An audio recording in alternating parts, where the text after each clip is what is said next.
You're probably wondering why I'm wearing sunglasses. The glare on that Europa League trophy is too bright. Ronaldo! It's one of the great Old Trafford comebacks! Astonishing! What's going on, guys? This is your match preview for Manchester United versus FC Copenhagen Europa League quarter final. But before we get into that, there's some transfer news that we need to discuss. Alexis Sanchez has officially left Manchester United and signed for Inter Milan on a permanent deal. They've signed him for 3 years, and as a Manchester United fan, I couldn't be more happier. I've never seen a decline in a player so rapid as the one we saw with Alexis Sanchez at Manchester United. I mean, yes, just before we signed him, he was going through a patch at Arsenal where he wasn't playing well. But we all thought that was down to his contract. We all thought, okay, he's striking as players do, and he wants to move away, and he doesn't want to sign a new contract, so that's why he's playing that bad. But I've never seen a decline so fast. The man lost every single trait that he had. Here, Alexis Sanchez is known for his pace. He's extremely fast. He's very technical on the ball. He's very good at running at the ball and dribbling past players. He had everything at Arsenal. He had everything. He came to Manchester United, he had nothing. His pace was gone. He lost a couple yards. He was slow. He had no drive. He couldn't score goals. I mean, it was just shocking. So it's good news for us as Manchester United that he's gone because his wages go off the books. I think he was earning something like £450,000 a week. Crazy money. Crazy money. I'm just glad that he's off the books. We wish him well at Inter Milan. I think the next time we see him is in the final of the Europa. Yes, Inter Milan will definitely get there. Inter Milan are the best team in Europa. They've got a clear system, a clear identity. They know what they're doing on the pitch. Each and every player knows what their task is in their team. They are a brilliant side, guys, a brilliant side, and I do think we will make it to the final. So that's Alexis Sanchez. And then Werder Bremen are looking at Tahith Chong, to take Tahith Chong on a loan deal. I think United need to sanction that deal. I think that needs to happen because we can't give Tahith Chong minutes. A young player needs minutes. They need game time. They have to have game time to produce their talents, to get their talents out of them. They need game time. And for us to be keeping Tahith Chong on the bench is not fair on him. It's not fair on him at all. So if I'm Tahith Chong or his agent, I'm pushing for that deal to get done. Werder Bremen is a very good team to go to get first team football. It's a very good team. I mean, you look at someone like Angel Gomez, who was so talented. Lille signed him, and they loaning him out the same time to I think it's a Portuguese club, but a very small club he's getting loaned to. So the fact that Werder Bremen is looking at Tahith Chong for a loan deal and is telling Tahith Chong, we are going to guarantee you game time and minutes, I think he needs to bite at that, and United needs to sanction that, so that we can actually see, is Tahith Chong good enough to play for Manchester United? It's very hard, and it's not right that we judge him based on the couple games that we've seen him play for us. Let him go out there to Germany for a season, prove himself, and then at the end of the season we can see, you know what, is this boy good enough to come back to Manchester United? Or do we need to look for another loan deal for him or extend his loan deal at Werder Bremen? So we can have a clear picture of, is he good enough? Right now we don't, so I think that's a deal that Manchester United needs to do. And then the transfer news we all want to talk about and all want to know, Jadon Sancho. So the situation with Jadon Sancho is simple. Dortmund won 120 million euros. And Dortmund are saying if you Manchester United do not come to 120 million euros, the deal is not getting done. If they do come to 120 million euros, Jadon Sancho is going. So the deal is simple for Manchester United. Arrive at 120 million euros, get the player you want. Don't arrive at 120 million euros, we don't get Jadon Sancho. It's simple. For me, I think the deal, in order to get that deal done, I think United need to offer, well, I'm speaking in pounds here now, United need to offer 80 million pounds straight up with another 28 million in add-ons. Because I think 120 million euros, I think it equates to 108 million pounds. I think something like that. You all can correct me in the comments. I think I'm more or less. But United need to offer, for me, I think the deal that will get it done over the line, 80 million straight up to Dortmund. And then another 28 million in add-ons, I think. In add-ons or installments, whatever you want to call it. But that's a deal that I think will sanction a deal for Jadon Sancho. The situation is, guys, what people are not understanding is that Jadon Sancho got 2 years on his contract, right? So Borussia Dortmund at present moment, they're not forced to sell him. He's still got another 2 years. But the situation is, if Manchester United don't get Jadon Sancho this transfer window, this transfer window, then the next summer transfer window will mean that Jadon Sancho will have 1 year left on his contract. And then, when he has 1 year left on his contract, Borussia Dortmund will not be able to call 120 anymore. They'll probably drop their price to about 80 million. And listen to offers, even you can negotiate with them under 80. But what will that mean for United? It doesn't mean a better deal for United. In hindsight, okay, if we can arrive there, it means a better deal for us. However, for me, how I see it is that when he has 1 year, if we don't sign him right now, and we sign him and we go for him next year, next summer window, Real Madrid will have money. Barcelona will have money. Juventus will have money. PSG will have money. The big teams in Europe will all have money, and no doubt about it that they'll be looking at Jadon Sancho. The reason why we are the only team out there for Jadon Sancho, as is also with Chelsea, the only team out there for Havertz, is because the big clubs in Europe don't have money. Real Madrid reduced their players' wages. They don't have money. Real Madrid are not spending any money in this window. Barcelona were in talks to sign Lautaro Martinez. All of a sudden they stopped talks because they don't have money. So we need to maximize this and understand the situation. If we do not sign Jadon Sancho this summer window, next summer window the big clubs are going to have money. And they will look at Jadon Sancho and say, you know what, we can get him for 80 million. He's a 100 and something million player, but we can get him for 80 million. And we will be competing with them. And there's no player that's going to choose Manchester United over Real Madrid. That is something that's not happening, guys. We are Manchester United. I'm a Manchester United supporter, but you have to be a realist at the same time. Understand where we are at the club. Understand that we will never compete with Real Madrid when it comes to transfers. Even Pep Guardiola said it when he was at Man City. He said, the minute Barcelona and Real Madrid come to the table, you step out. Because you will never beat them in a transfer. Never.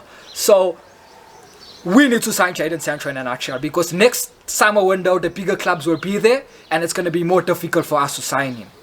More difficult. And then if we still don't sign him there and say, okay, we're waiting 1 more year to get him on a free, when he's free, he can move wherever he wants to, because the world is his oyster box after that. Literally every club will say, come to us on a free transfer. So United need to get the deal over the line. We need to get that deal over the line. All he needs Jadon Sancho. All he needs Jadon Sancho. We don't need Kingsley Coman. First of all, the Kingsley Coman rumors for me are nonsense.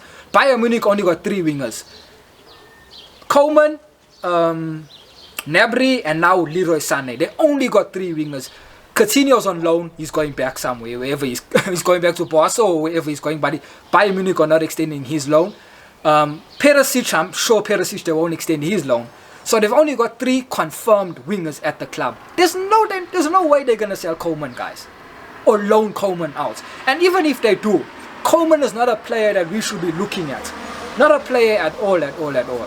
We need Jadon Sancho. End of story. We need Jadon Sancho. So that's the story on him. Do I think we'll get Jadon Sancho? I do think we'll get Jadon Sancho. I think Ed Woodward is just playing hardball. I do think we'll get Jadon Sancho. But let's go and talk about... let's recap on the last game, guys. The last game where we won 2-1. 7-1 on aggregate. As I said in my match preview, you can look it up. I said that we're at the business end of the competition, the Europa League. We're at the business end of the Europa League. It's not about performance. It's all about results. In knockout competition, especially when you're at the latter stages of the knockout competition, it's not about performance. It's all about results. You look at France when they played in the World Cup now, when they won the World Cup. France weren't the best team performance-wise in the World Cup.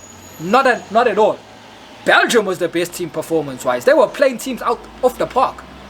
But France were getting the results and they won the World Cup. It's all about results. It's all about results. So in saying that, I'm not going to be too harsh on the performance of the team. I understand that generally Manchester United can't play football. We don't play good football. But I'm not going to be too harsh. I understand where we are in the competition. I understand it's all about picking up the trophy in the final.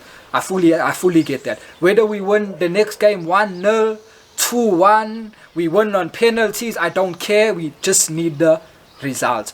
So we beat LASK. But what I will say, I will question some things that happened. I will question, why did Harry Maguire play? Why didn't Phil Jones play? Phil Jones is getting a salary at United, and a very good salary. He's on 100 and something thousand pounds a week. A very good salary. The man is driving a Lamborghini. That SUV Lamborghini, the Urus. That man should be playing. You can't tell me you don't trust Phil Jones to play against LASK, where we are winning 5-0 on aggregate. Come on. Why does Harry Maguire need to play that game? Secondly, if you are going to play Harry Maguire, take him off at the 50th minute. Take him off at the 60th minute. Harry Maguire played a full 90-minute game. Why? I don't understand. Another thing is, Fred and Jesse Lingard get taken off. Why are they getting taken off when they are not going to start the game on Monday against Copenhagen? Why not give them a full run out? Another thing, why does Fred come off and Scott McTominay plays for a full 90 minutes? Fred is a better player than Scott McTominay. Fred performed better in that game than Scott McTominay. But once again, just like the Spurs game, if you can remember the Spurs game post the first game after lockdown, McTominay was the worst player on the pitch. McTominay performed worse than Fred, but Fred got booked off and Scott McTominay stayed on the pitch longer than Fred. So there's a clear biasm with regards to our manager, and he got a biasm with British players and a biasm with the academy players. Those two things is a clear biasm with our manager, and that's one of the reasons why I critique him, and not even critique him because he deserves it sometimes. But this is one of the reasons why I'm not, what can I say? That's just one of the reasons why I personally don't fancy him, because you cannot have that biasm. You cannot. Fred is a much better player than Scott McTominay. A team like Manchester City wanted Fred. Which big team is going to want Scott McTominay if we put him on the market? No one. Scott McTominay is not a good footballer. He's not a good footballer. And taking off Jesse Lingard.